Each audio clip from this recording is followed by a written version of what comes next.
So Gisele brings 20 plus years of international experience in brand strategy and marketing leadership.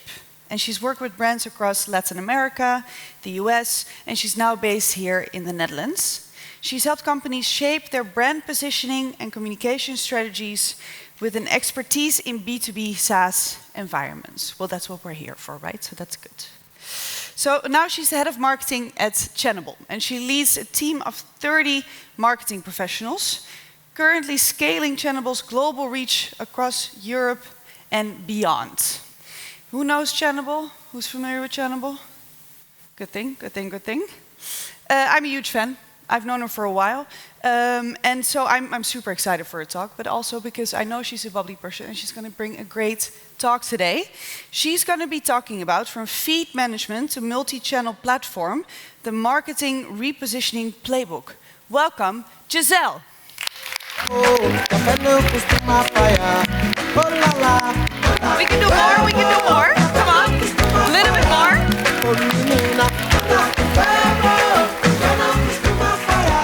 Song. Nice song, right? There you go, it's good.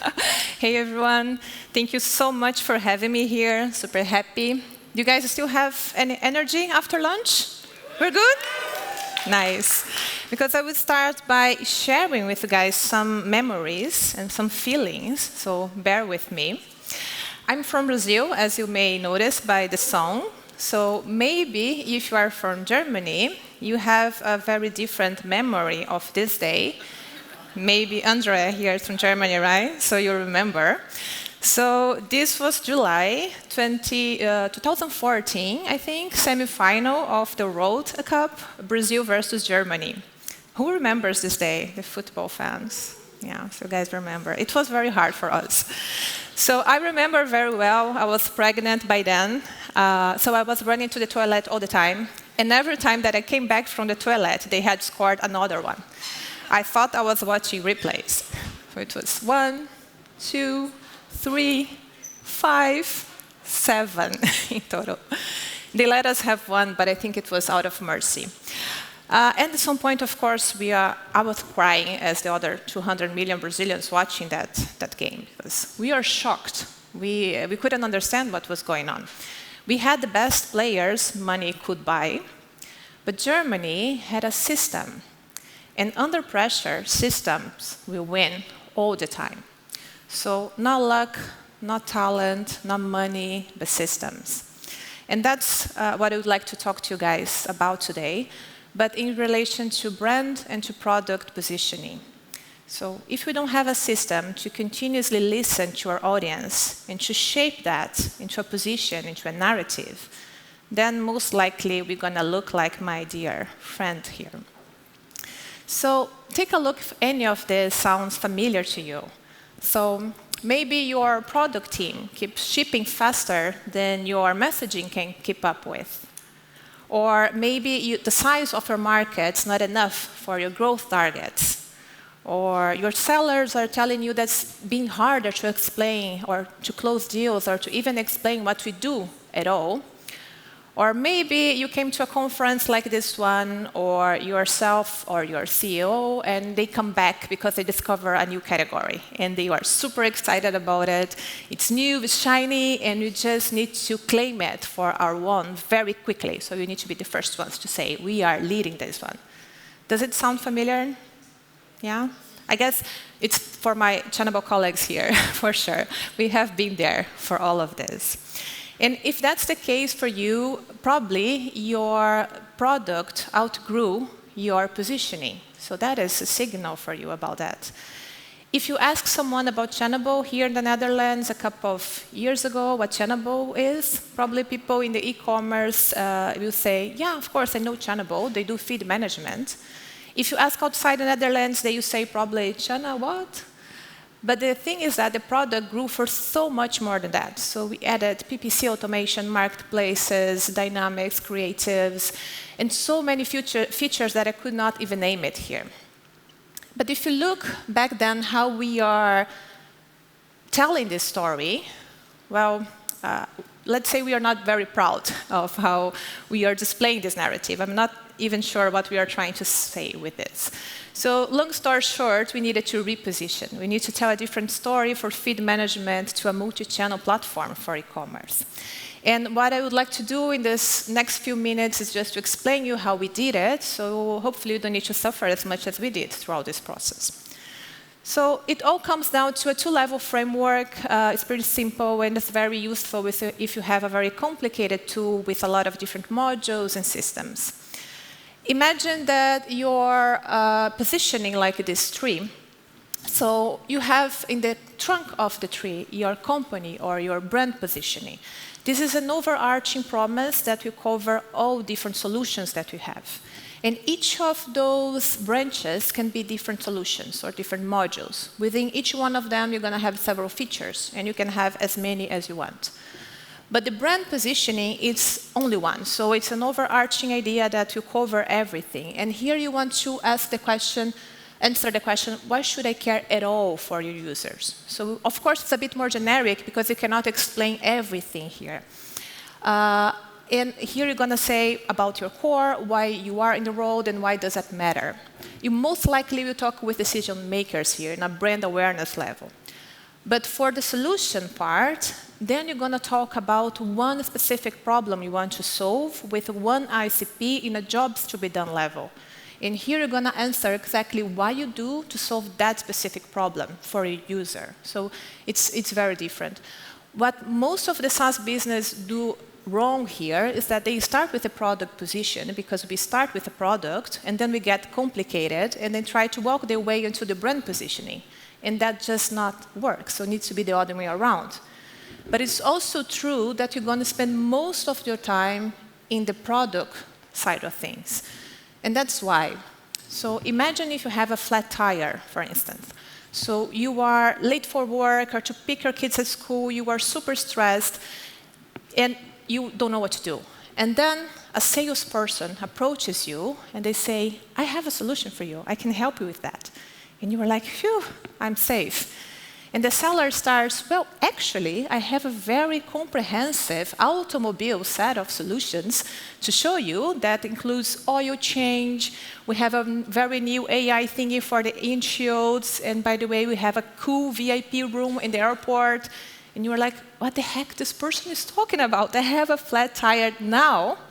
And that's why you're going to spend roughly 70% of your time talking about the flat tire and how you're going to solve that. But you can think, okay, but how do I connect the product position here, the flat tire, with the company position and all the other modules that we have? Well, it's not that simple, and that's a real footage of our product marketing team, Sophie is here, trying to solve that equation. So there's, of course, a process for that, and you have it here, but I think you guys already know the drill of starting with customer research, run a lot of different workshops internally until you figured out the narrative. So I will not go through it, but I will leave you with the two most important parts of it: a customer research interview that actually works, in the messaging house. Instead, going on the steps, let me just jump straight to what we did and what you learned, because I think you're going to profit more from that. So, first of all, interview your customers about their broader challenges and not about your tool capabilities. So don't start with what makes you proud, but start with what keeps them up at night. And in our case, we discovered that they didn't care so much per se about feed management, of course, as a means to an end, but they care about selling everywhere without complexity, and they were very overwhelmed. And that rings a bell for a brand promise because it's way more broad. It's an overarching promise. Secondly, don't position against competitors, but against a customer status quo. So that is the most important part. And also, don't obsess about categories. We've been there for quite some time, discuss which category we are with so many different modules. Don't start with that, especially if it's a new category. But start with something that the customer already know and then already need. And in our case, we discovered that they were not so familiar with this multi-channel keyword. So channel can mean different things for different people, so we need to elaborate that way more. And finally, don't start translating high-level copy into your narrative, into your website. Don't transform that in copy right away.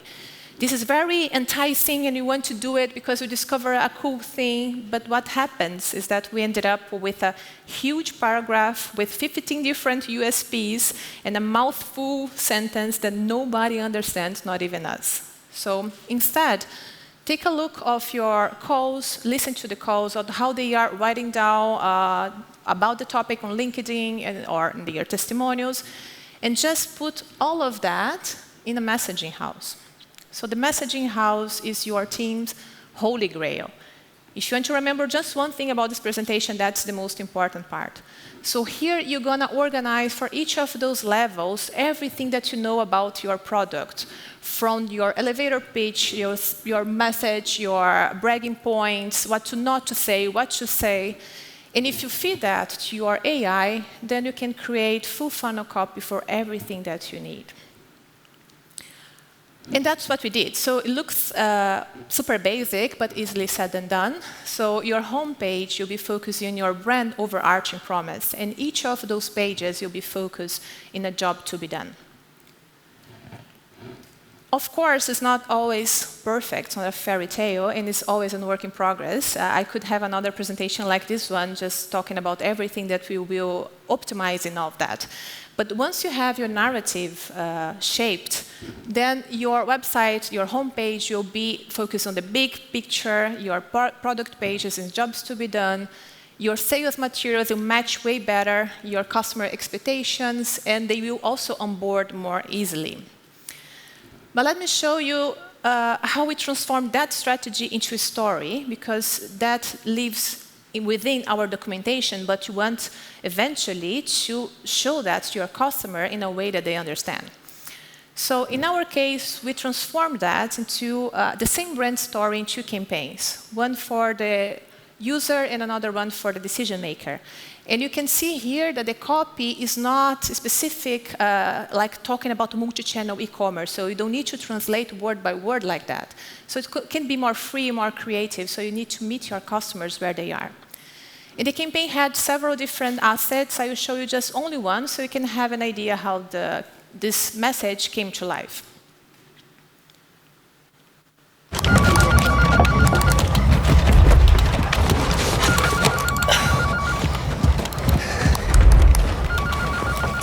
Sophie, can you tell me why our staff need so many monitors? I think they're working on the report you asked for, trying to keep up with all the performance metrics.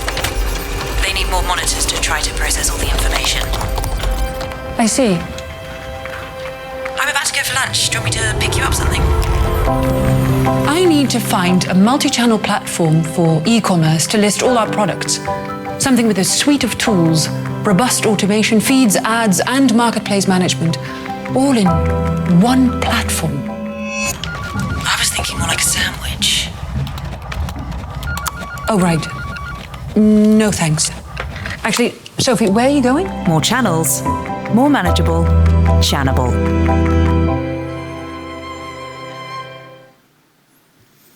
So that's just one example of how we transform that narrative into an actual content for the user. And the campaign was very comprehensive with a lot of different assets, but my learning here about this one is don't stay only on the paid media side of things. Make this not a campaign, but part of your marketing strategy that informs your SEO strategy, your copy, your event sales enablement, organic content, and etc. And of course, positioning is not what we say we are, but what people say about us. So we invite also your community to talk about it. And that's what we did, and I highly recommend it. So we asked them about their challenges when they want to sell multi-channel, what they are looking for, if they have tips to share, and that makes the campaign live outside your marketing materials, but actually within the community. As for results, of course, it's a brand awareness campaign. So I fear that anything that I'll tell you here is going to be considered more like vanity metrics. But we did get what we were looking for in terms of clicks, visualizations, impressions, and etc. We also noticed an improvement on conversion rates in our website, since we started to optimize our pages based on the messaging house that I just showed you to you guys. But most importantly, don't look at it just for the immediate conversions. So don't look at this as just for MQLs. You are building something for the long run here, so it's a more long-term investment. So look for brand ambassadors, look for legacy, for longevity, for awareness, and not only for the quarter MQL goal. So to summarize everything that we discussed here, so I leave you with these 3 key points. So first of all, start with your problems, not with your products. So don't lead with what makes you proud, your 2 capabilities, but start with what makes them up at night. Second, it is an evolution, not a revolution, so don't change everything, otherwise it's going to look like a personal crisis. So you need to change your message, but not your whole identity. And third, test everything, assume nothing. So it doesn't matter how brilliant your product marketing team is or your overall marketing is, our internal perspective will most likely be wrong. So you need to ask our customers and keep iterating and testing with it. Coming back from my previous humiliation for what the lesson I learned here, so features will get us in the game for sure, but those systems that allows us to continuously listen to the customers and shape that into a narrative, that's what makes us win. So if you have that in place, everything else will follow naturally. So I will leave you with the materials that I promised. So there's the framework for the customer script that actually works, and the messaging house framework, so you can download it. Thank you.